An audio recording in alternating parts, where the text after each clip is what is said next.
Mardi 27 février. Combien de temps s'est-il passé depuis la dernière fois que j'ai pu prendre ce temps pour vivre ? Être sans faire est un luxe que nous ne nous offrons pas assez. Ce matin, j'ai pris du temps pour ranger mon appartement. Un mardi, dingue ! Ça va me permettre de passer moins de temps à courir ce soir et demain, et pourtant, je sais que c'est exceptionnel. Je m'en rends compte en ayant ce temps assise sur mon lit, dans le silence, avec Luna. Je regarde les oiseaux par la fenêtre. En ce moment, l'arbre de mon jardin est plein de petits fruits, alors les mésanges se succèdent pour les manger.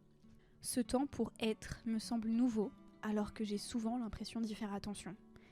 Et pourtant, je prends le temps d'être tôt le matin ou tard le soir. Le week-end, quand ma to-do list perso prend toute la place dans ma tête pour s'assurer qu'elle sera complétée le dimanche soir, pour laisser la to-do list pro la remplacer. Et finalement, depuis bientôt 2 ans que je vis dans cet appartement, j'ai encore la sensation de découvrir à quoi il ressemble en journée. Pour une fois, les circonstances ont fait que je ne travaillerai pas ce matin alors qu'on est mardi, et j'ai cette demi-heure devant moi pour réaliser. Faire ce constat que mes journées se passent happées devant mon ordinateur, à travailler pour des projets qui ont du sens à mes yeux, qui me collent à la peau, mais que je serais bien incapable de lister à la fin de l'année sans en oublier. À quel moment ai-je choisi de travailler à mon compte pour ne plus vivre mes journées ? Je dois l'avouer, en ce moment, mon activité de freelance perd un peu de son intérêt à mes yeux. J'ai atteint ce plafond de verre, la limite de mon business model. Je ne peux décemment plus augmenter mon nombre de clients et difficilement développer de nouveaux projets. Un grand nombre de personnes verraient ça comme un accomplissement, mais je suis pas comme ça. J'ai besoin d'apprendre, d'avoir une marge de progression devant moi. Je ne suis pas faite pour rester à la même place très longtemps. Alors en ce moment, je suis en pleine réflexion. C'est à la fois exaltant et effrayant. J'ai des idées de ce que je souhaite créer, mais la quantité de formations à suivre me semble insurmontable. Je questionne aussi beaucoup mon rapport aux réseaux sociaux. J'ai la sensation d'en avoir fait le tour. 3 schémas se répètent et aucun d'entre eux n'est sain. Soit des entreprises ont compris que les réseaux sociaux sont un outil ni plus ni moins pour avoir de la visibilité, mais elles pensent alors que déléguer leur gestion leur permettra d'avoir du succès sans trop s'investir, ce qui ne fonctionne presque jamais. D'autres se lancent corps et âme dans la création de contenu. Ils ne sont pas professionnalisés, sont bloqués par de nombreuses croyances et sont coincés dans des habitudes ou des lacunes techniques qui les desservent. Pourtant, ils viennent chercher des conseils gratuits et à petit prix. Mais au moment de passer à l'action, c'est le rétropédalage. On peut acquérir des notions théoriques, des compétences, mais il faut également faire un travail sur soi pour accepter de se montrer, d'utiliser son image pour porter un projet et admettre que s'exposer ne suffit pas. Il faut être capable de renoncer à des idées pour créer du contenu qui plaira. Et enfin, vient la 3e catégorie, ceux qui ont franchi ce stade. Ils sont déjà développés, ils ont une belle communauté, car ils ont trouvé ce qui fonctionne pour eux, mais presque à chaque fois, à leur détriment. Maintenant que j'ai travaillé pour un certain nombre de gros comptes, j'ai vu de l'intérieur à quel point ces créateurs se font bouffer par les plateformes. Ils y sont accros, trop souvent insatisfaits des performances de leur contenu face à une concurrence énorme et des algorithmes impitoyables. Ils me payent pour répondre aux messages de leurs abonnés, mais je ne peux pas le faire car ils sont connectés tous les quarts d'heure et sont plus rapides que moi, tellement ils sont accros. Et un jour, ils lâchent. Ils coupent tout parce que ça faisait trop. Tant pis pour les projets, c'était inévitable. Alors oui, mon travail est de faciliter la tâche à tous ces gens, d'optimiser leurs résultats pour que leur projet ait plus d'impact, car les projets de mes clients sont incroyablement beaux. Mais ces schémas malsains, je n'arrive plus à y croire. Je suis convaincue qu'au fond, la clé est bien plus complexe. Pour avoir de l'impact, de la visibilité à long terme, un œil professionnel est devenu indispensable. Mais je commence sérieusement à penser qu'un accompagnement holistique l'est aussi. Pour se défaire des insécurités, des blocages, des schémas addictifs et de l'intensité où on se crame. Bref, remettre les réseaux sociaux à leur juste place. Un outil pour le développement de votre projet. Un outil ni plus ni moins. Un outil parmi d'autres. Voilà l'aboutissement de mes réflexions de ces dernières semaines. Voilà pourquoi vous ne m'avez pas trop vu par ici. Autant vous dire que si je veux pouvoir vous accompagner dans ce sens, je vais devoir me former à un tas de choses. Alors, est-ce que vous êtes prêts à faire le cheminement avec moi? Hello, bienvenue dans ce nouveau vlog. J'espère que vous allez bien. Moi, je suis très stressée à l'idée de ce que je vais faire et je me suis dit que j'allais le partager avec vous parce que je suis à peu près sûre que c'est ça que vous ressentez quand vous vous lancez sur les réseaux sociaux, que vous reprenez votre communication et je suis comme vous. Et je vous embarque avec moi. Je suis en pilou-pilou, mais j'ai des fringues en dessous. Hein. C'est juste qu'il fait froid, il pleut depuis une bonne semaine là, même dans le sud. Donc voilà, je me réchauffe comme je peux. On est mardi 27 février. Je sais que j'ai été irrégulière sur les derniers vlogs et c'est justement de ça dont on va parler et où on va, pas plus que parler là, on va bosser. Il est 17h50 et je me mets au travail maintenant. J'étais censée avoir cette journée bloquée. Ça faisait des semaines que je l'avais bloquée toute la journée pour pouvoir me focaliser à fond sur tout ce que je vais vous expliquer. Et la semaine dernière j'ai crevé un pneu, c'était l'anniversaire de mon père hier, donc j'ai eu un rendez-vous pour changer mes pneus près de chez lui et j'ai mangé avec lui ce midi pour son anniversaire. Donc ça m'a bien coupé la journée, c'était long les pneus, il y a 45 minutes de route pour aller chez mon père, donc voilà. Et pourquoi ça me stresse autant? Ça n'a aucun sens. Ça fait un moment maintenant que je remets en question mon travail actuel, pas en termes de compétences, je suis sûre de ce que j'apporte à mes clients, pas en termes de pertinence, parce que c'est important pour moi d'aider des projets qui ont du sens à être visibles, et c'est ça que je fais dans mon quotidien, mais je remets mon travail en question sur la viabilité dans le temps. Une chose est sûre, c'est que j'ai besoin de tout mettre à plat ces derniers mois. Grâce à la chaîne YouTube notamment, mon activité a explosé, ce qui est une nouvelle incroyable et je suis ultra reconnaissante de la vie que j'ai construite depuis 2 ans et demi de freelancing à temps plein. Là, depuis mi-octobre, j'ai pas touché terre. J'ai pas touché terre parce que j'ai accueilli plus de clients là depuis mi-octobre que ce que parfois j'accueillais en un an. Enfin, parfois, on dirait que j'ai 15 ans d'expérience, c'est pas le cas, mais j'ai pas du tout l'habitude d'avoir ce rythme-là en termes d'onboarding, de nouveaux clients, de stratégie, de quantité de contenu à prévoir, à créer et tout. Et c'est génial et en même temps, je vois la limite du truc. J'ai lancé Instaflow aussi, qui est un projet sur lequel j'ai bossé pendant 10 mois, et bref, vu qu'il y a tout ça qui s'est amplifié, j'ai eu plein de retours que je n'ai pas en temps normal ou que j'avais pas avant cette nouvelle phase. Le plan est simple, je veux pas bosser des heures et je vais pas tout révolutionner maintenant, mais par contre je veux un plan d'action clair. C'est très simple, je vais me traiter comme si j'étais un client et que je m'onboardais pour une nouvelle stratégie. Première chose qu'on va faire, on va aller sur mon site parce que mon site il est en permanence à jour et ça j'en suis fière parce que c'est pas le cas de tout le monde et que c'est du travail. Donc je vais faire un tour sur mon site et prendre des notes sur tout ce que je veux changer côté site. Et après je passerai côté newsletter et réseaux sociaux. Donc c'est parti. Et côté site, c'est pas juste la vitrine, c'est-à-dire que ça implique que je vais dégager certaines offres et peut-être mieux présenter celles que je garde. J'ai commencé par mon site internet parce que c'est un outil que j'utilise vraiment beaucoup, donc c'est important pour moi qu'il soit à jour. J'ai parcouru chaque page et je me suis fait une to-do list des choses à actualiser. Et ensuite j'ai mis le focus sur ma com Instagram et newsletter parce que cette chaîne YouTube je sais déjà un peu ce que je veux en faire. Pour le compte Instagram j'ai redéfini mes piliers de contenu. Les piliers de contenu c'est les thématiques que vous allez vouloir aborder avec votre communauté. Et attention, quand je dis les thématiques que vous allez vouloir aborder avec votre communauté, le piège est là. Il ne s'agit pas de parler de sujets qui n'intéressent que vous. Il s'agit de trouver le point de rencontre entre vos centres d'intérêt et ceux de votre cible, les gens à qui vous voulez vous adresser, votre audience de cœur.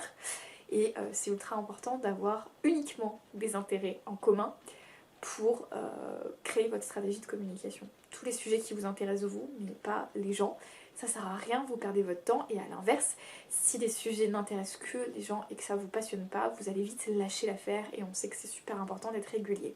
Ces piliers de contenu, on va pas se mentir, ils s'affinent aussi avec le temps. Aujourd'hui, moi je les ai définis vraiment d'une façon concrète parce que ça fait un moment maintenant que je suis active sur les réseaux, notamment sur Instagram. Ça fait aussi un moment que j'anime des ateliers gratuits et plein de rencontres et que j'ai eu plein d'échanges.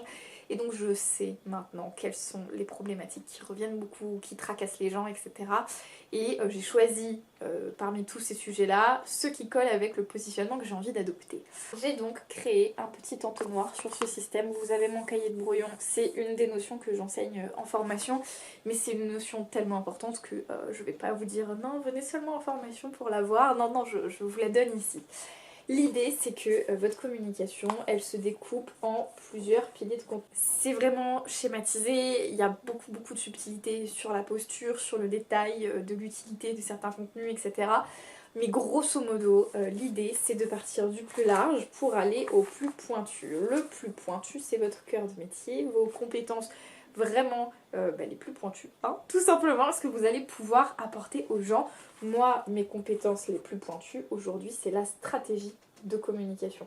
C'est vraiment là mes compétences, c'est ce que je vends, c'est mes services, c'est donc la partie la plus pointue de mon entonnoir.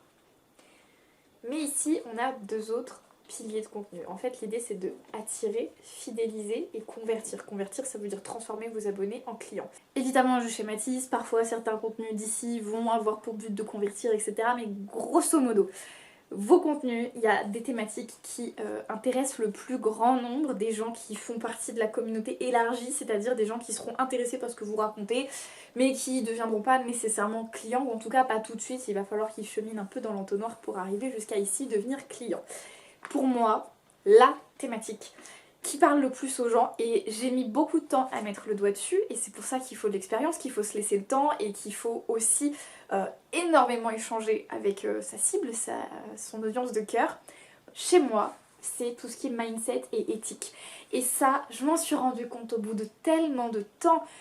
Sur les réseaux sociaux, on voit partout que si on n'a pas de résultats, c'est à cause d'un manque de stratégie, de mauvaises phrases d'accroche, de trucs qui sont pas optimisés, d'un manque de régularité, et tout ça c'est vrai. Mais il y a quand même un truc sous-jacent, c'est que quand on n'a pas la régularité, quand on met pas les bonnes phrases d'accroche, quand on a peur de se vendre, quand on a peur d'être dans une stratégie marketing et que donc on est dans de l'auto-sabotage, tout ça, c'est des histoires de mindset et d'éthique. Et il se trouve que le mindset et l'éthique, le développement personnel et l'alignement avec les valeurs, c'est de toute façon ce que je fais avec mes clients. C'est des problématiques qui me tiennent énormément à cœur, et tant qu'on ne travaille pas sur de la confiance en soi, d'oser porter son projet haut et fort, de prendre une posture de chef d'entreprise, de porteur de projet en fait, et tant qu'on n'ose pas prendre sa place, et en même temps, tant qu'on n'ose pas le faire avec ses propres valeurs qui ne seront pas celles du voisin, tant qu'on n'ose pas faire les choses avec sa personnalité, son authenticité et sa façon d'être, sa façon de faire, ça ne marchera jamais. Et en plus de ça, on va se décourager et donc être moins régulier. Et donc on va commencer à se dire mon Dieu, je manque de stratégie, j'optimise pas tout comme il faut, on va baisser les bras, ou alors on peut s'entêter à rester dans des schémas qui ne fonctionnent pas pour les contenus qu'on crée. Bref, il y a un énorme travail à faire sur soi en permanence quand on s'expose, quand on crée du contenu, parce qu'on est confronté en permanence à notre image, c'est un miroir de soi énorme qui n'est pas toujours facile à gérer. Donc moi c'est le pilier de contenu qui est là pour attirer de la visibilité, tout simplement parce que c'est la problématique qui finalement parle au plus de gens. C'est pas la stratégie de contenu, c'est pas concrètement comment est-ce que j'optimise mes posts. Ça c'est mon outil de fidélisation. Pour moi, j'ai écrit super mal, hein, c'est du cahier de brouillon, mais j'ai écrit outils concrets. Ça, ce sera pour fidéliser, et je vais le faire sous forme de série, notamment là au mois de mars je vais lancer une série qui va s'appeler Oser les reels et qui va vraiment vulgariser comment est-ce qu'on fait des reels efficaces et montrer que c'est pas sorcier. Et en fait, c'est aussi une façon de faire du mindset et de rassurer, mais là je donne plus d'outils, du pratico-pratique, vous allez pouvoir singer ce que je fais, le reproduire, et en fait, l'idée c'est que j'ai vraiment résumé ça ici. Mindset et éthique, c'est je veux le faire. Je veux utiliser les réseaux sociaux parce que j'ai besoin de visibilité pour mon projet, parce que vous avez des projets à impact. Si vous êtes là, que vous voyez cette vidéo, vous avez sûrement un projet qui a pour but de contribuer à un monde meilleur. Je sais qu'on est tous là-dedans, vous êtes ma petite team de bisounours, et je veux le faire, j'en ai envie. Il y a plein de blocages, il y a plein de trucs à gérer, il y a plein de croyances limitantes, de pensées, de problèmes d'éthique, etc. Mais quand même, je veux le faire. Et ce premier pilier-là, il est là pour ça. Mon deuxième pilier, les outils concrets, c'est moi qui viens de dire fais-le comme ça. Arrête de te poser mille questions, te prends pas trop la tête, lance-toi, fais-le comme ça, et le comme ça, je décortique tout pour que ce soit plus simple. La stratégie, C'est une fois que tu t'es lancé, genre je veux le faire, fais-le comme ça, maintenant on améliore, maintenant on optimise, et c'est vraiment pour passer au stade supérieur. Et ça aussi c'est un truc que j'ai mis longtemps à comprendre. Les gens qui font appel à moi pour de la stratégie, c'est des gens qui ont déjà fait le boulot. Parce que quand on est trop coincé dans des schémas répétitifs, dans des croyances limitantes, notamment dans tout ce qui est développement personnel, et peut-être que vous faites partie de ces gens-là qui se disent moi je suis unique, moi je veux pas d'étiquette, j'aime pas qu'on me mette dans une case, et qui revendiquent ça haut et fort, et qui créent des contenus qui vont en contresens de l'algorithme, des tendances d'Instagram, des codes, etc. Je comprends le raisonnement, mais en fait Instagram c'est un outil qui vous permet d'aller chercher de la visibilité. Instagram ou les autres réseaux sociaux, hein, le principe est le même, c'est juste certains codes qui diffèrent. Mais le principe d'un réseau social, c'est que c'est un outil pour vous permettre de toucher des gens qui sont intéressés potentiellement par votre projet. Vouloir tout faire à contre-courant, c'est essayer d'enfoncer un clou avec le manche du marteau. C'est essayer de visser avec le manche du tournevis. Vous prenez l'outil, et vous vous en servez pas du tout comme il faut, et donc vous n'aurez pas les résultats. Et tant que vous ne faites pas ce travail-là d'acceptation de je veux la visibilité, donc je m'empare de l'outil correctement, même si ça vient réveiller plein d'incertitudes et de doutes sur la confiance en soi. Pour moi, quand j'entends je veux pas me mettre dans une case, je veux pas rentrer dans les normes d'Instagram, j'entends aussi beaucoup j'ai peur de perdre ma singularité, j'ai peur aussi de pas être à la hauteur de tous les autres qui le font déjà, et en me mettant à part, ça m'empêche de me comparer, ça empêche les autres de me comparer. Si je me rejoins un petit peu dans cette direction-là, ça ouvre la porte à la comparaison. Bref, il y a cet énorme travail à faire et la stratégie arrive bien plus tard, tant qu'on n'a pas fait sauter toutes ces croyances limitantes, ces peurs, et vraiment travailler le mindset. On peut pas être dans de la stratégie. Parce que moi, honnêtement, quand j'ai des clients qui viennent et qui me parlent stratégie, les gars, on parle chiffres, on parle marketing, parce que quand on a un projet impact, on doit quand même payer des factures à la fin du mois. Et donc, quel est le pourcentage d'inscrits à ta newsletter? Quel est le taux d'ouverture? Quel est ton taux de conversion? Tel post, on va le tourner de telle manière pour que ça soit plus accrocheur. Est-ce qu'on lance un code promo? Est-ce que tout ça, c'est de la stratégie pure? Et tant qu'on n'est pas prêt dans sa tête à aller vers de la stratégie, et tant qu'on n'a pas aussi déjà mis les mains dans le cambouis pour comprendre ce que ça implique, on peut pas être dans de la stratégie. Une fois que ça c'est clarifié, je me lance direct dans mon calendrier éditorial parce que j'ai pas de temps à perdre. Dans mon calendrier éditorial, la première chose que je fais, c'est de noter les échéances de toutes les choses pour lesquelles j'ai besoin de faire de la promotion. Tous les mois, j'ai des ateliers gratuits à remplir. Tous les mois, j'ai une nouvelle édition d'Instaflow qui sort, pour laquelle j'ai besoin d'avoir des clients pour être rentable. Plusieurs fois par an, je vais lancer des promotions de ma formation de groupe pour laquelle j'ai besoin de remplir au moins le nombre de places minimum pour être rentable, pour pouvoir maintenir cette formation. De temps en temps, il faut aussi que je parle de mon travail de création de contenu et de délégation des réseaux sociaux, parce que c'est ça qui me fait vivre. Régulièrement, je vais mettre en avant les produits gratuits que je propose, notamment les templates de story, tout ça. Il faut que je l'intègre d'emblée dans mon calendrier édito. C'est la première chose que j'ai fait.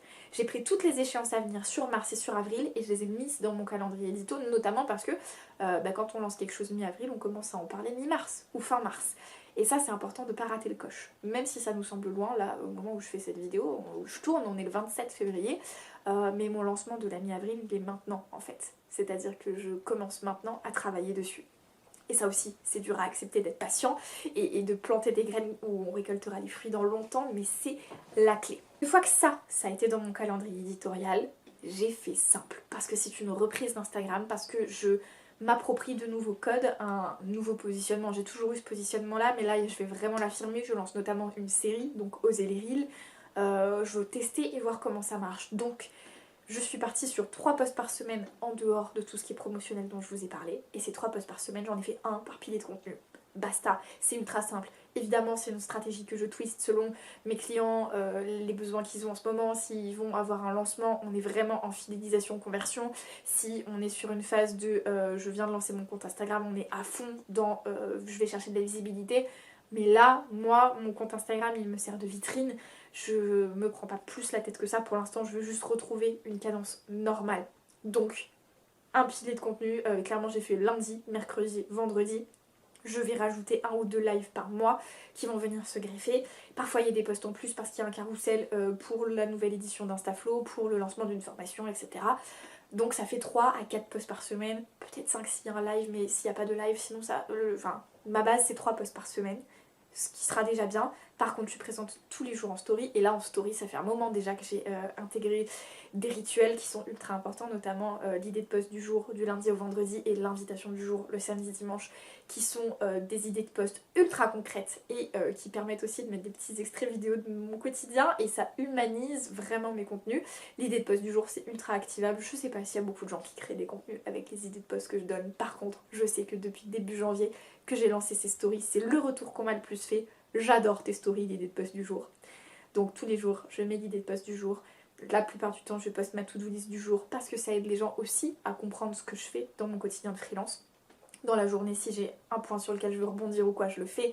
Si j'ai un atelier à mettre en avant, des choses promotionnelles, je le fais aussi. De temps en temps, je partage des contenus qui font du bien et c'est chouette aussi. Et l'invitation du jour, le week-end, c'est vraiment un truc plus développement personnel, prendre soin de soi, éthique et une invitation à ralentir aussi. Voilà, ça c'est pour la façon de communiquer sur Instagram. Et je vais faire un test pendant un mois, et dans un mois, sûrement que dans le vlog, je vous reprendrai et on fera des ajustements. Et ça aussi, c'est important à l'accepter, une stratégie de communication, elle est jamais figée. Et c'est comme tout, n'importe quel projet n'est pas figé. Et donc ce que vous faites aujourd'hui n'aura pas forcément d'incidence sur demain. Donc on allège le stress là sur aujourd'hui. C'est pas grave si ce que je fais n'est pas parfait. C'est pas grave si je suis pas sûre que ça sera toujours valable dans 6 mois. C'est pas grave si c'est pas la meilleure version de moi-même ou de ce que je veux dire. On n'a pas besoin toujours d'être la meilleure version. Mieux vaut fait que parfait. Sur les réseaux sociaux, ça aussi je l'ai répété cette semaine, mais c'est tellement important. J'ai sur les 8 derniers jours, j'ai 2 personnes différentes qui m'ont dit oh là là, ça me stresse, oh là là, je sais pas par quel bout le prendre, oh là là, j'ose pas poster. Mais vos contenus, ils ont en moyenne sur Instagram une durée de vie de 48 heures. Bien sûr qu'il y a des exceptions qui tournent pendant longtemps si ça devient viral, etc. Mais sinon, la plupart des contenus, au bout de 48 heures, ils n'apparaissent plus dans les fils d'actualité des gens. Vous n'allez pas vous prendre la tête pendant des heures pour un truc qui sera visible 48 heures par une fraction de votre communauté. Parce que c'est ça quand même, hein, les réseaux sociaux, la majorité du temps.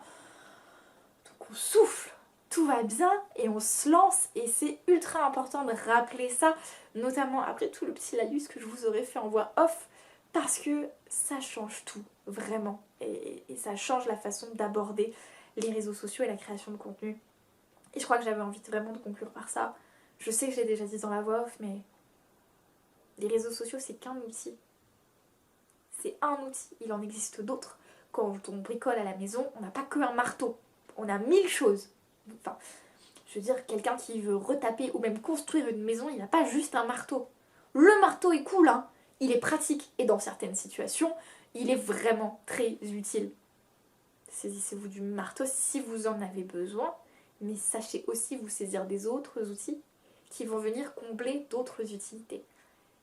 Et le marteau, quand on en a besoin, on s'en empare, et quand on n'en a plus besoin, on le range, on le repose. On passe pas notre vie avec le marteau dans la main au cas où. Pareil pour les réseaux sociaux. Quand vous en avez besoin, utilisez-les à bon escient. Le reste du temps, protégez-vous, coupez. C'est uniquement ça, de remettre cette perspective-là, qui va vous permettre d'avoir un rapport sain avec les réseaux sociaux. On n'a pas besoin de se balader avec un marteau dans sa poche en permanence. Pareil pour les réseaux sociaux.